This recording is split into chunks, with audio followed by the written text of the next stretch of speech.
저는 이 바람과 관련된 사연을 받으면서 공통적으로 느꼈던 게 뭐였냐면 이 바람을 피는 사람들이 그렇게 특별한 이유로 바람을 피지 않습니다. 지금 만나고 있는 사람과 서로가 너무 편하고 익숙해지다 보니까 이 설렘이라는 감정이 더 이상 느껴지지 않다 보니까 나를 설레게 하는 이성을 만났을 때 이 감정을 스스로 통제하지 못해서 바람이 시작되는 경우를 많이 봤습니다. 대부분 바람을 피는 사람들은 뭐 상대방이 정말 예쁘고 잘생기고 능력이 좋고 이런 것들을 보고 바람을 핀다기보다는 지금 만나고 있는 사람한테서 느낄 수 없는 이 설렘이라는 감정을 다른 사람한테 느끼는 순간 이 감정에 뇌가 지배당하기 시작하면서 스스로가 이 감정을 통제하지 못하고 결국은 다른 사람과 바람이 나는 이런 과정들이 흔한 것 같습니다. 근데 제가 왜 이렇게 생각을 하냐면 내 사람이랑 바람이 난 상대방을 봤을 때 굳이 저 사람한테 무슨 매력을 느껴서 바람이 난 건지 이해가 안 될 정도로 별로인 사람과 바람이 나는 경우가 많습니다. 그래서 내 입장에서는 이해하기도 어렵고 납득하기도 싫고 자존심도 상하고 자존감이 떨어지기도 하는 것 같습니다. 이런 것들만 봐도 이 사람이 어떤 걸 보고 바람을 폈는지 알 수 있는 거죠. 애초에 이 사람은 상대방을 깊게 생각하지 않고 많은 것들을 들여다보고 바람을 핀 게 아니라요. 그냥 나를 설레게 해준 이것 하나만 보고 충동적으로 이 사람과 바람이 났을 확률이 굉장히 높습니다.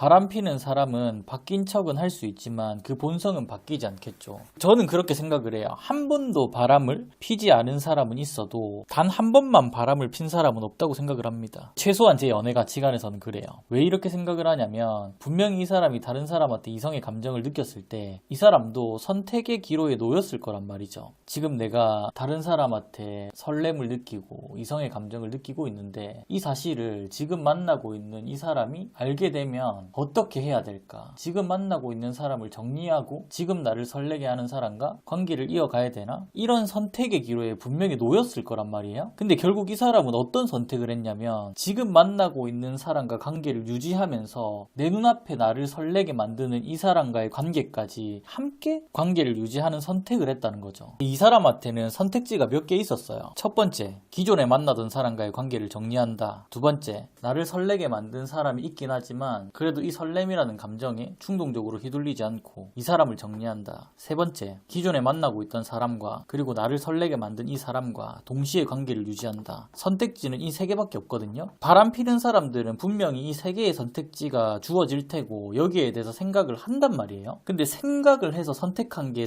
3번이라면 이 사람은 시간이 지나도 다시 바람을 필 확률이 굉장히 높다는 거죠. 왜냐하면 이 선택을 본인 나름대로 굉장히 깊게 고민하고 생각하고 결정을 한 문제이기 때문에 이게 정말 가볍게 충동적으로 선택한 문제라면 뭐 다른 쪽으로도 생각을 할 수 있을 것 같은데 대부분 그렇지 않습니다. 바람이 났던 상대방에게 속 시원한 해명을 듣지 못하고 그대로 연애를 지속하다가 갑자기 그때 그 이유가 생각나서 헤어지자고 하는 사람은 그냥 참아왔던 건가요? 애초에 해명을 듣지 않고 그대로 연애를 지속하는 것도 이해가 안 되는데요. 잘 생각해봐요. 정말 이성적으로 생각을 할 수 있는 사람이라면 100명 중에 100명 모두가 이 사람과의 이별을 선택할 겁니다. 근데 여러분들은 아직까지 이 사람을 좋아하는 마음이 크기 때문에 이 사람과 어떻게든 한 번 더 관계를 이어가 보려고 하시는 거잖아요. 여러분들이 가장 중요하게 생각을 해야 되는 게 뭐냐면 어찌됐건 나는 이 사람이 바람핀 사실을 알게 됐잖아요. 이걸 안 순간 여러분들은 이 사람을 절대 쉽게 신뢰하지 못할 겁니다. 만약에 여러분들이 이 사람과 다시 만나잖아요. 그러면 여러분들은 이 사람의 일거수일투족을 다 알려고 할 것이고 이 사람이 조금이라도 의심이 갈 만한 행동을 하잖아요. 그러면 이 사람을 나라는 사람의 틀 안에 계속 가둬두려고 할 겁니다. 그게 아니면 너무 불안해서 이 사람과의 관계를 유지할 수가 없거든.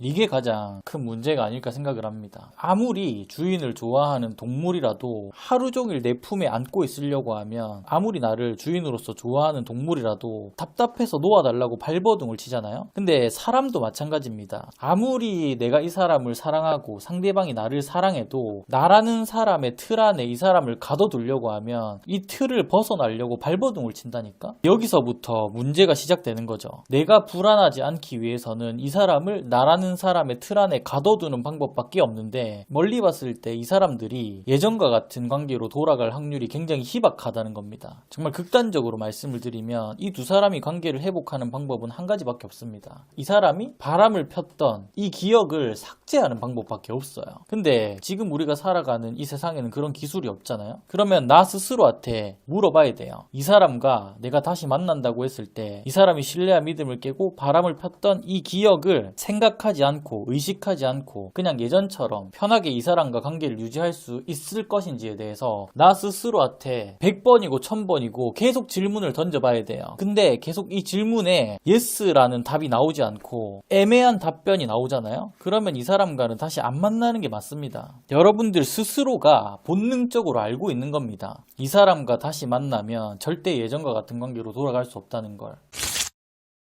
부부라든가 자식이 있다던가 두 사람 사이에 해결해야 될 문제가 있다던가 책임져야 될 무언가가 있다면 100번 1000번 양보해서 한 번쯤 서로한테 기회를 주고 관계를 다시 이어갈 수 있다고 생각을 하는데, 그게 아니라 그냥 평범한 연인 관계라면 이런 것들을 묻고 이해하고 다시 만날 이유가 없다는 거예요. 왜 그렇게까지 하냐 이거죠. 내가 이 사람을 좋아하는 마음이 크다고 이 사람이 바람핀 걸 이해하고 다시 만나기에는 여러분들이 겪어야 될 리스크가 너무 크다는 거예요. 어떻게든 이 사람들이 다시 만나야 될 이유나 명분이 없다면 다시 만나지 않는 게 여러분들이 조금이라도 덜 불행할 수 있는 선택이라고 생각을 합니다. 내가 책임질 게 없고 감당할 게 없는데 바람핀 사람과 다시 재회를 한다는 건 나 스스로가 이 불행의 구렁텅이에 뛰어드는 것과 다를 게 없다고 생각을 합니다. 이 연인관계라는 건 닮은 부분이 많고 잘 맞는 부분들이 많아도 결국 안 맞는 부분들이 존재하고 이런 것들로 싸우고 트러블이 발생하고 관계가 흔들리기 시작하잖아요. 근데 이 바람이라는 문제 때문에 신뢰와 믿음이 개박살난 연인이 다시 만나게 되면 얼마나 많이 부딪히고 얼마나 많이 싸우게 될지 상상이 되지 않습니까? 지금 이 사람이 내 옆에 없음으로 인해서 느껴지는 공허함이나 빈자리나 이런 것들 때문에 충동적으로 이 사람과의 관계를 결정하지 말고 정말 냉정하게 이 사람과 다시 만났을 때